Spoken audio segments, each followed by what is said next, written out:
नमस्कार, चरक कोश चैनल में आपका फिर से स्वागत है। हम 7वें अध्याय को पढ़ रहे थे, नावेगान धारणीय को, जो कि स्वथ चतुष्क का तीसरा अध्याय है। और इसमें हम इस बात पे चर्चा कर रहे थे कि किस तरीके से जिन वेगों को धारण नहीं किया जाना चाहिए उनको धारण करने से कौन कौन सी व्याधियाँ होने की संभावना है और उनकी किस किस प्रकार की चिकित्सा की जानी चाहिए। तो हमने 9वें श्लोक तक पिछली बार कर लिया था और अब हम 10th श्लोक से इस पर चर्चा करेंगे। तो यहाँ पर आया है 10th जो है उसमें वो कहते हैं, मेढ्रे विस्मयो शूलम अंगमर्दो हृदय व्यथा भवेत प्रतिहते शुक्रे विबद्धम मूत्रमेव च। ये जो आया है, ये आया है कि शुक्र के वेग को अगर प्रतिहत किया जाता है, फिर शुक्र प्रवृत्त होने को है और उसको रोक लिया जाता है, तो क्या क्या होता है? मूत्र इंद्रिय और वृषण में शूल होता है, अंगमर्द होता है, सारे शरीर में पीड़ा होती है, हृदय में वेदना होती है और मूत्र में निरुद्ध हो जाता है, यानी कि मूत्र जो है वो रुक जाता है, तो मूत्र वेग निकलता नहीं है। ऐसे ये जो व्याधि इसमें होती है, तो चिकित्सा क्या करनी है? तत्र अभ्यंगो अवगाहश्च मदिरा चरुणायुधा शालीपयो निरूहश्च शस्तम मैथुनमेव च। इसका अर्थ ये होता है कि यदि शुक्र के वेग को रोकने से ये सब रोग हो जाए तो उसमें अभ्यंग करना है, अवगाह करना है, नाभि से नीचे का स्नान, मदिरापान, चरणायुधा यानी कि मुर्गे का मांस खाया जा सकता है, शालीपयो चावल और दुग्ध का सेवन, निरूहश्च और निरूह पस्ती का सेवन, ये प्रशस्त रहता है, और मैथुन करना ये प्रशस्त है। फिर आते हैं 12वें श्लोक पे, संगो विंड मूत्र वातानाम आधमानम वेदनाम क्लमा जठरे वातजाश्च अन्य रोगासु वात निग्रहात्। अगर अपान वायु का निरोध किया जाता है तो उसमें विंड यानी कि जो पुरीश है, मूत्र है, वात है, इन सब का संग हो जाता है, यानी ये अवरुद्ध हो जाते हैं, जिसकी वजह से आधमान यानी डिस्टेंशन ऑफ एब्डोमेन होता है और उसके साथ साथ क्लम होता है, यानी कि बिना कोई शारीरिक अथवा मानसिक कार्य किए जो थकान होती है उसको क्लम कहा जाता है। जठरे वातजाश्च अन्य रोगा, जो वात से होने वाले अन्य एब्डोमेन के जठर के रोग होते हैं वो सब हो सकते हैं। तो इसमें क्या चिकित्सा की जाएगी? तो उन्होंने कहा, स्नेह स्वेद विधिस्तत्र वर्तयो भोजनानि च पानानि बस्त्यश्च एव शस्तम वातानुलोमनम। यानी वात का अनुलोमन करने वाले जो अन्नपान है उनका सेवन करना चाहिए, स्नेहन, स्वेदन, अभ्यंग, और फिर वर्ती का प्रयोग जो मैंने पहले बताया था, सपोजिटरी होती है वर्ती की तरह, वो उसको एनस से जो है एनल रीजन से अंदर प्रविष्ट कराया जाता है गुदा से, तो उसे वर्त्यो भोजनानी चाहिए, ये सब करना चाहिए। इसके बाद में होता है कि कंडू कोट अरुचि व्यंग शोथ पांडवामय ज्वरा कुष्ठ हिल्लास विसर्प छर्दी निग्रह। तो इसमें क्या है कि जो छर्दी है वो जब वॉमिटिंग होने वाली है और उसको रोका जाता है तो उससे क्या क्या रोग उत्पन्न होते हैं?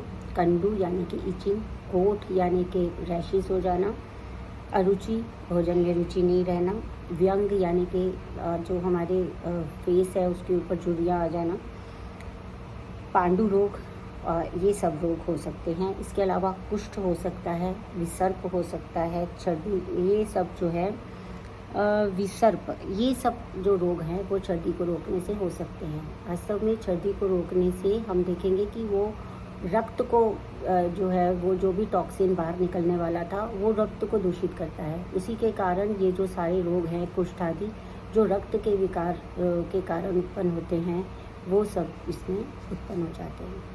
तो ये यहाँ पर ऐसा है। और उसके बाद आता है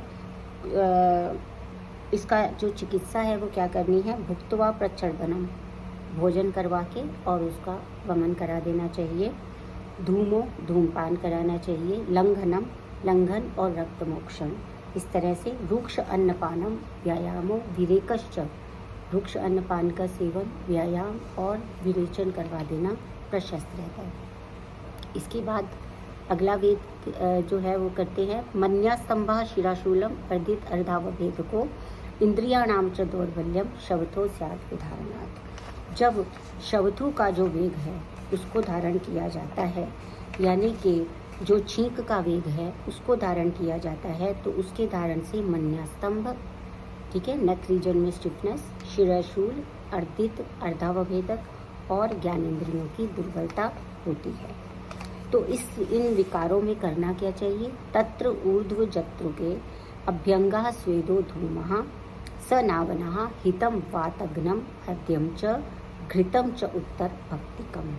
यानी कि जब ये छींक का वेग को धारण से ये रोग हो जाते हैं तो उन विकारों में ऊर्ध्व जत्रुगत यानी कि क्लेविकल से ऊपर वाले जो ऑर्गन्स हैं उनके अंदर अभ्यंग करना चाहिए, स्वेदन करना चाहिए, नस से सहित धूमपान करना चाहिए और वातनाशक जो है वो भक्ष्य भोजन आदि देने चाहिए और भोजन के बाद में घृत का पान करना प्रशस्त रहता है। तो इसके बाद जो अगला आता है वो है हिक्का श्वासो अरुचि कंपो विबंधो हृदयो रसो उद्गार निग्रहात् तत्र हिक्काया तुल्य औषधम। यानी उद्गार या डकार यदि उसको रोका जाता है तो उसमें क्या क्या रोग होते हैं? हिक्का यानी हिचकी आना, श्वास होना, अरुचि होना, कंप होना, ट्रेमर्स, हृदय और उरु प्रदेश में जकड़न होती है और इसकी चिकित्सा वैसे ही की जाती है जैसे कि हिक्का रोग की जाती है। फिर आता है विनाम आक्षेप संकोचा सुप्ति कंपा प्रवेपनम जिम्भाया निग्रह तत्र सर्वम वातग्नम औषधम। जब हम इसके बाद में यदि जम्भाई के वेग को रोका जाता है तो विनाम शरीर का झुकना, आक्षेप, संकोच, आक्षेप यानी कन्वर्जेंस और संकोच सिकुड़न, कंस्ट्रिक्शन, शून्यता, कंप और प्रवेपन, विशेष रूप से कंपकपी होना, इसमें सारी वातग्न औषधियों का प्रयोग चिकित्सा में किया जाता है। वातग्नम औषधम। उसके बाद आता है क्षुधा का वेग। तो कार्य दौर्बल्य वैवर्ण्य अंगमर्दो अरुचि भ्रमा क्षुद वेग निग्रह तत्र स्निग्धोष्णम लघु भोजनम। तो क्या क्या होता है? क्षुधा के वेग को रोकने से कृष्णता होती है, दुर्बलता होती है, वैवर्ण्य शरीर का थोड़ा रंग ऐसे फीका पड़ जाता है और अंग में पीड़ा होगी, अरुचि होगी, भ्रम यानी चक्कर आएंगे, ये लक्षण हो गए। और इसमें स्निग्ध और उष्ण आहार का लघु भोजन जो है वो हितकारी रहता है। फिर आता है कंठास्य शोषो बाधिर्यम श्रमा साधो हृदय व्यथा पिपासा निग्रह तत्र शीतम तर्पणमिष्यते। अब पिपासा के वेग को रोकने से क्या क्या होता है कि कंठ में यानी जो कंठ है प्रदेश है, गला है, वो सूखता है, मुख सूखता है, बाधिर्य हो जाता है, बहरापन होता है और श्रम थकान होती है, अंगों में शिथिलता आ जाती है, थोड़ा सा कार्य करने का मन नहीं करता है, हृदय में व्यथा होती है और इसमें जो है वो शीत और तर्पण औषधि का पेय पदार्थों का सेवन किया जाता है। इसके बाद में आता है प्रतिश्यायो। इसमें क्या होता है? प्रतिश्यायो अक्षिरोगश्च हृदरोगश्च अरुचि भ्रमा वाष्प निग्रह तत्र स्वप्नो मध्यम प्रिया कथा। तो यहाँ पर क्या होता है कि अगर हम वाष्प के वेगों का अवरोध करते हैं तो क्या क्या रोग हो सकते हैं? प्रतिश्याय हो सकता है, नेत्र रोग हो सकते हैं, हृदय रोग हो सकते हैं, अरुचि और श्रम, चक्कर आना, ये सब रोग उत्पन्न होते हैं। और इसमें शयन करना, स्वप्नों शयन करना, मद्य का सेवन करना, प्रिय कथाओं का जो है सुनना हितकर होता है।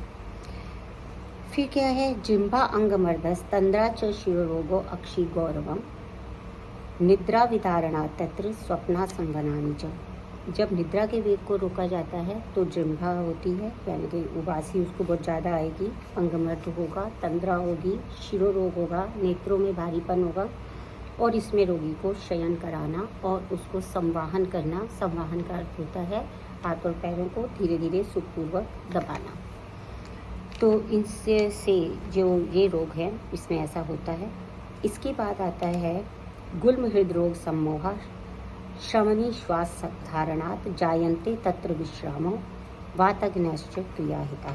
यानी परिश्रम यानी श्रम के वेग को अगर हम रोकते हैं, हम बहुत ज़्यादा एक्टिव हो जाते हैं। यानी कि हमारी जो हमें अपने कितना हम शारीरिक काम कर सकते हैं उसको भूल के हम जब कार्य करने लगते हैं तो हमारे को वो अधिक कार्य हो जाता है। श्रम यानी बहुत सांस फूल रहा है फिर भी हम काम कर रहे हैं, तो इसको रोकने से क्या होगा, गुल्म, हृदय रोग, सम्मोह, मूर्छा आदि रोग होते हैं। और इसमें विश्राम क्या क्या इसमें करना चाहिए, जायन्ते तत्र विश्रामो वातग्न्यश्च क्रियाहिता, वात रोग की चिकित्सा करनी है और साथ ही विश्राम करना है। वेग निग्रजा रोगाज्व य एते परिकीर्तिता इच्छांस तेषाम अनुत्पत्तिम वेगानेतान्न धारयेत्। यानी ये जो सारे रोग बताए गए हैं ये आचार्य चरक कह रहे हैं कि वेगों को रोकने से जो चिकित्सा होती है उसको जो मतलब वेगों को रोकने से जो रोग होते हैं वो ये सब बताए गए हैं। और जो भी व्यक्ति इन रोगों से बचना चाहता है उसको इन वेगों को धारण नहीं करना चाहिए। हमने इस पूरे प्रकरण में ये देखा कि जितने भी वेग धारण किए गए हैं उसमें जो प्रमुख बात है वो ये है कि सभी जो अधारणीय वेग हैं उनको धारण करने से जो प्रमुख दोष दुष्ट होता है वो होता है वात। इसलिए जितने भी वेग धारण किए गए हैं इन सब की चिकित्सा में वात को ध्यान में रखना जो है वो अनिवार्य होता है। बेसिकली इस पूरे प्रकरण का ये सार ये है। अब यहाँ तक तो उन्होंने वो बताए, वो अर्जीज हैं, वो वेग हैं जिनको कि धारण नहीं करना चाहिए और यदि धारण कर लेते हैं तो कौन कौन से रोग उत्पन्न होते हैं और फिर उसकी चिकित्सा क्या होती है ये बताया गया। इसके बाद में जो प्रकरण शुरू होगा वो होता है कि कुछ ऐसे वेग होते हैं, कुछ ऐसी अर्जिस भी होती हैं हमारी बॉडी में जिनको कि हमें धारण करना चाहिए। तो उसमें जो प्रमुख रूप से हैं जो हमने नावेगान धारणीय में जिन वेगों को धारण नहीं करना चाहिए वहाँ पर शरीर प्रमुखता, शरीर में उत्पन्न होने वाले जो वेग थे उनको किनको धारण नहीं करना चाहिए वो प्रमुखता बताए गए। जो धारणीय वेग है उसमें प्रमुखता जो मानसिक स्वास्थ्य है वो आता है। यानी कि मानसिक रूप से जो अर्जित जो हमारे अंदर वेग उत्पन्न होते हैं उनको धारण करना चाहिए। इनका विशेष जो संबंध है वो मन से है। हालांकि और भी जो वेग हैं कुछ शरीर से भी संबंधित हो सकते हैं, लेकिन यहाँ पर जो प्रमुखता से जो है वो हमारे मानसिक भाव हैं। जैसे इमांस्तु धार्येत वेगान हितार्थिम प्रेत्य च एह च साहसा नाम अशस्ता नाम मनोवाक्काय कर्मणा। तो यहाँ पर क्या है, इमांस्तु, और यहाँ पर धार्येत वेगान, उन वेगों का धारण कीजिए जो कि प्रेत्य च एह च, जो दूसरे परलोक में जाकर भी हित चाहते हैं और इस लोक में भी अपना हित चाहते हैं, उनको इन वेगों को धारण करना चाहिए। क्योंकि यहाँ पर साहसा नाम, साहस कर्म को धारण करना चाहिए। साहस जो शब्द आया है उस साहस शब्द का अर्थ है आत्मशक्ति अनालोच्यम क्रियते इति साहसम। साहस जो शब्द है उसका जो नॉर्मली हम जो अपने नॉर्मल लेते हैं वो लेते हैं ब्रेवरी। तो ब्रेवरी का मतलब नहीं है यहाँ पर। यहाँ जो क्या कहना चाहते हैं कि आत्मशक्ति अनालोच्य क्रियते, यानी कि जब हम अपनी शक्ति का आलोकन किए बगैर कोई भी कार्य करते हैं, अपनी शक्ति से अधिक कार्य कर जाते हैं क्योंकि हम अपनी शक्ति का आकलन नहीं करते हैं। जो भी ऐसा कार्य किया जाएगा आत्मशक्ति अनालोच्य, अपना ठीक से एनालिसिस किए बिना, तो वो सारे जो हैं वो कहलाएंगे साहस कहलाएंगे। तो उस साहस को जो है नहीं करना चाहिए, उस साहस को। अशस्ता नाम, और अशस्त कौन कौन से वेग हो सकते हैं, काय से संबंधित हो, मन से संबंधित हो सकते हैं, वाक से संबंधित हो सकते हैं यानी वचन से संबंधित हो सकते हैं, और काय से संबंधित होते हैं जिसमें कि शरीर से जो करने वाले काम हैं उनका भी उनको भी अति मात्रा में एक तरह से देखा जाए। साहस, उन तीनों में ही साहस को अवॉइड करना चाहिए। ठीक है, तो इसको हमने यहाँ पर लिया। इसके बाद में जो धारणीय वेग है वो श्लोक आता है, लोभ शोक भय क्रोधानाम क्रोध मान वेगान विधार्येत नैर्लज्जे ईर्ष्या अतिरागाणाम अभिध्यायाश्च बुद्धिमान। तो धारणीय जो मानसिक वेग हैं वो कौन कौन से वेग हैं जो बुद्धिमान व्यक्ति लोभ शोक मोह भय क्रोध मान या अहंकार, निर्लज्जता, ईर्ष्या, अतिराग, अविद्या। अविद्या भी होता है मानसिक अभिद्रोह। हम ऐसे तो उसका विरोध नहीं कर रहे, लेकिन हम जो है उसको मानसिक रूप से, जैसे हमारा किसी के साथ झगड़ा हो जाता है या कुछ भी हो जाता है तो हम मन में उसको गालियाँ देते रहते हैं, या फिर मन में हम सोचते रहते हैं कि उसके साथ ऐसा ना हो, उसका काम पूरा ना हो, ऐसा ना हो, ऐसा ना हो। तो ये सब जो मानसिक रूप में हमारे अंदर रहता है, ये मानसिक अविद्रोह कहलाता है। इन वेगों को धारण करना चाहिए। ठीक है। तो मन के अशस्त्र कर्म क्या है? लोभ है। लोभ का क्या अर्थ होता है? लोभ विषय में कहा गया है लोभा विषय अनुचिता प्रार्थना। लोभ किसको कहा है? किसी भी विषय के लिए अनुचित प्रार्थना करना, यानी जितना हमको चाहिए उतना तो है, लेकिन उससे अधिक की जो प्रार्थना की जाती है वो लोभ कहलाता है। शोकः पुत्रादि विनाशजम दैन्यम। जैसे शोक किसको कहते हैं? कि जैसे पुत्र आदि का अर्थ ये होता है कि जिससे हम सबसे ज़्यादा प्रेम करते हैं, वो ऐसे संतान या फिर संपत्ति या फिर धन, कोई भी ऐसी जो वस्तु जिसको हम बहुत प्रेम करते हैं, जिसके साथ हम आसक्ति रखते हैं, अटैच्ड है, उसका विनाश से उत्पन्न होने वाली जो दीनता है कि अब मैं कुछ नहीं कर सकता हूँ, मैं बहुत अकेला हो गया हूँ, मेरे को लोनली फील होता है, ये सारी चीज़ें जो है वो कहलाती हैं शोक। भयम क्या है? अपकारकानुसंधानजम दैन्यम। यानी भय किसको कहते हैं? जब ऐसा लगे कि अब इससे हमारा कुछ ना कुछ बुरा होने वाला है, ऐसा सोच के जो दीनता उत्पन्न होती है, एक ऐसा भाव कि जिसमें हम हेल्पलेस फील करते हैं, वो वाली जो दीनता उत्पन्न होती है किसी भी कारण से कि ये मेरा अपकारक हो सकता है, वो कोई भी भाव हो सकता है, तो उसमें उसे भय कहा जाता है। फिर आता है क्रोधः प्रद्वेषो येन प्रज्वलितम इव आत्मानं मन्यते।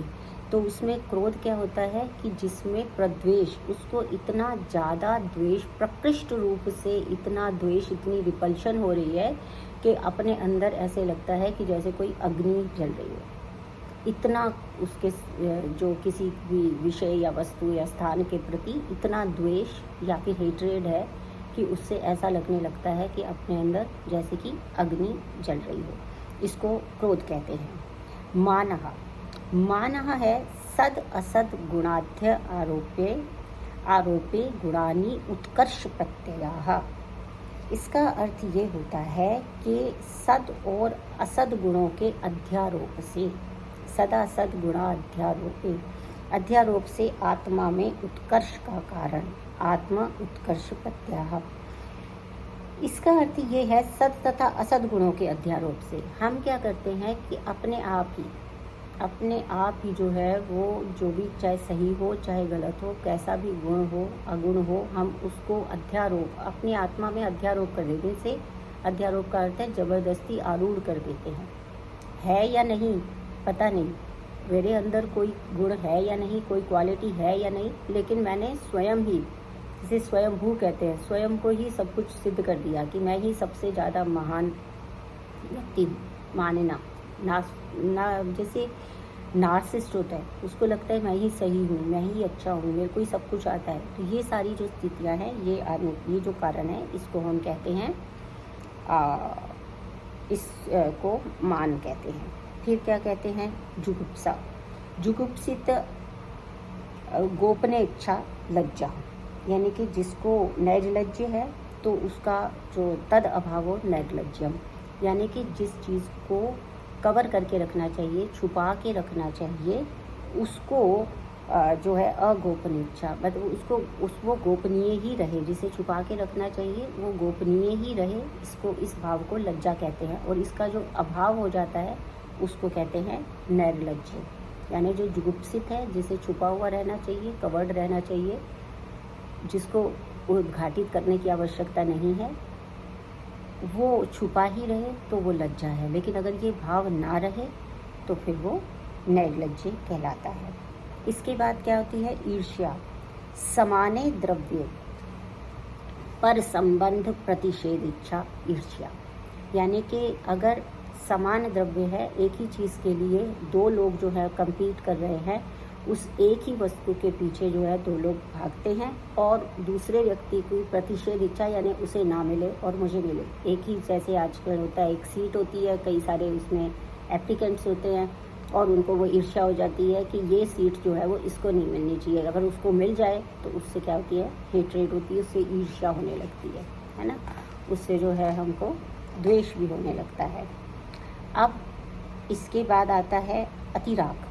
अतिराग का मतलब होता है ओवर अटैचमेंट। तो अतिरागा उचिते एव विषय पुनः पुनः प्रवर्तन इच्छा। अतिराग क्या है, जो उचित मतलब जो भी विषय है जिसको जो हमें अच्छा लगता है उसको हमने बार बार जो है प्राप्त करना, यानी कि उचित उपयुक्त विषय में भी पुनः प्रवृत्ति की जो इच्छा होती है, ये मुझे मिल जाए, मैं इससे बात करूं, वो मुझे मिल जाए। जो भी वस्तु है, कोई स्थान है, कोई वस्तु है, कोई व्यक्ति है, अगर उससे मिलने की, उसको पाने की बार बार इच्छा होती है तो वो क्या कहलाता है, अतिराग कहलाता है। इसके बाद होता है अविद्या। अविद्या जो होती है वो क्या है, अविद्या मनसा पराभिद्रोह चिंतनम। अविद्या का मतलब है मन के द्वारा दूसरे का विरोध हो जाए, विरोध करना या उसका दूसरे के विरोध का चिंतन करना, किसी के अहित हो जाने का चिंतन करना जो है वो अविद्या कहलाता है। और स्पृहा जो है इसके बाद में आता है अविद्यायाश्च बुद्धिमान। इस तरह के जो सारे भाव हैं, इन भावों को अवॉइड करना चाहिए। ये इच्छाएं यदि उत्पन्न हो रही हों तो उसको जो है हमें उन वेगों को धारण करना चाहिए, क्योंकि हम इसमें जितना आगे बढ़ेंगे, जितना ही हम लोभ करेंगे, उतना वो लोभ बढ़ता जाएगा। जितना भी हम मानसिक अभिद्रोह करेंगे उतना ही हमारे अंदर तनाव की वृद्धि होगी, उतना ही हम रोग की तरफ बढ़ते जाएंगे। यदि हम रोग से बचना चाहते हैं तो हमें लोभ से या मानसिक रूप से भी किसी से द्वेष से या हेट्रेड से, ईर्ष्या से, द्वेष से, इन सब से बचना चाहिए। क्योंकि जितने भी नेगेटिव इमोशंस होते हैं वो नेगेटिव इमोशंस हमें शारीरिक और मानसिक दोनों प्रकार से परिणामतः अंततः परेशान ही करने वाले होते हैं। और उसमें दूसरे का नुकसान तो बाद में होता है, बाद में हानि होगी, लेकिन अपना जो लॉस है वो पहले ही होता रहता है। क्योंकि हम जानते हैं कि चाहे हम क्रोध करते हैं या भय करते हैं, इन सब से भी हमारे अंदर जो हार्मोन्स हैं वो अफेक्ट होते हैं और वो हार्मोनल की जो फंक्शनिंग है उसकी वजह से हमारे शरीर और बॉडी मतलब मन जो है वो रेगुलेट होते हैं और उनके अंदर डिस्टर्बेंस आने से हमारे को हम जो है व्याधि के प्रति जो है प्रोन हो जाते हैं। तो इस तरह से हमने ये मानसिक धारणीय वेगों को देखा। तो नेक्स्ट टाइम से हम आगे जो है वाचिक और कायिक वेगों पर भी हम जो है चर्चा करेंगे और आगे इस अध्याय को पढ़ेंगे। तब तक के लिए आप पढ़ते रहिए। बहुत बहुत धन्यवाद।